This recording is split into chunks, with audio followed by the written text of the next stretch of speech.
हर हर महादेव दोस्तों, महाकाल भक्ति ज्ञान चैनल में आप सबका एक बार फिर से स्वागत है।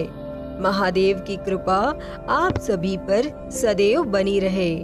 दोस्तों, आज हम इस वीडियो में शीतला माता की कथा सुनेंगे, तो आप सभी इस कथा को अंत तक जरूर सुने। वैसे तो दोस्तों, हमारे हिंदू धर्म में हर दिन को किसी न किसी व्रत, त्योहार आदि के रूप में मनाया जाता है, लेकिन कुछ दिन विशेष रूप से खास होते हैं और जिनकी लोक जीवन में बहुत अधिक मान्यता होती है, और शीतला अष्टमी इन्हीं खास दिनों में से एक है। दोस्तों, शीतला माता खासकर उत्तर भारत में तो रोगों को दूर करने वाली मानी जाती है।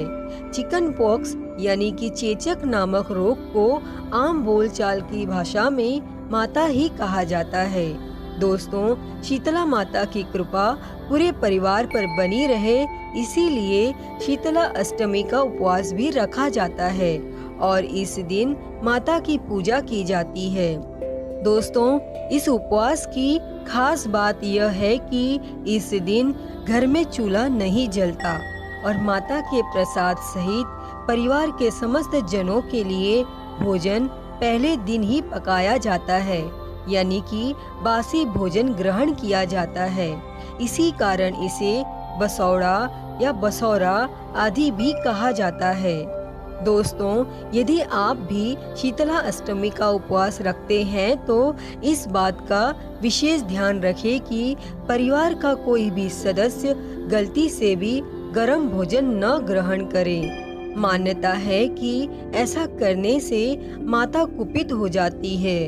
दोस्तों, आइए अब सुनते हैं शीतला माता की व्रत कथा। शीतला अष्टमी के व्रत की कई कथाएं प्रचलित हैं और एक कथा के अनुसार एक बार शीतला अष्टमी के दिन एक बुढ़िया और उसकी 2 बहुओं ने व्रत रखा और उस दिन सभी को बासी भोजन ग्रहण करना था, इसीलिए पहले दिन ही भोजन पका लिया गया था।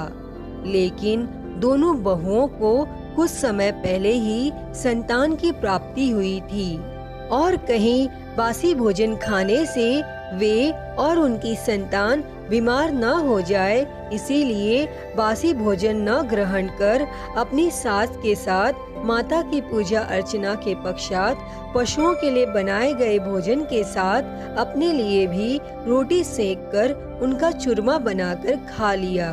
और जब सास ने बासी भोजन ग्रहण करने के लिए कहा तो दोनों काम का बहाना कर टाल गई।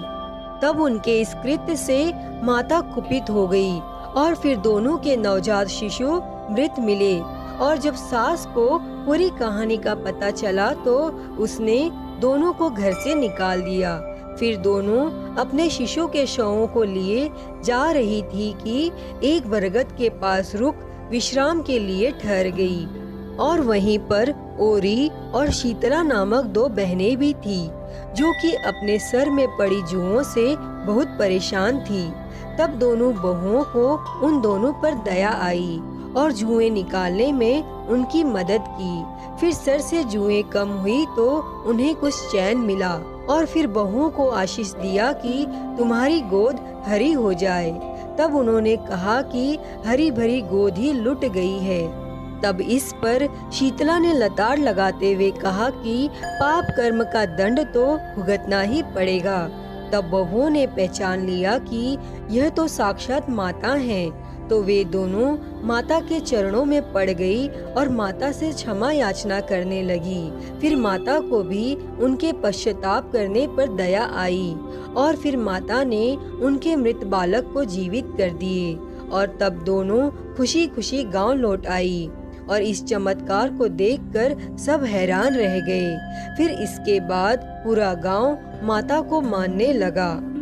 हे शीतला माँ, जैसी कृपा आपने उन दोनों बहुओं पर करी, वैसी ही कृपा इस कथा को कहते, सुनते और हुंकारा भरते पर सदैव करना। जय शीतला माता। तो दोस्तों, यह थी शीतला माता की व्रत कथा। अगर आप लोगों को यह वीडियो पसंद आई हो तो प्लीज़ इसे लाइक करें, कमेंट करें और ज़्यादा से ज़्यादा शेयर करें। अगर आप मेरे चैनल पर नए हैं तो चैनल को सब्सक्राइब कर नोटिफिकेशन बेल को ज़रूर ऑन करें। हर हर महादेव। धन्यवाद।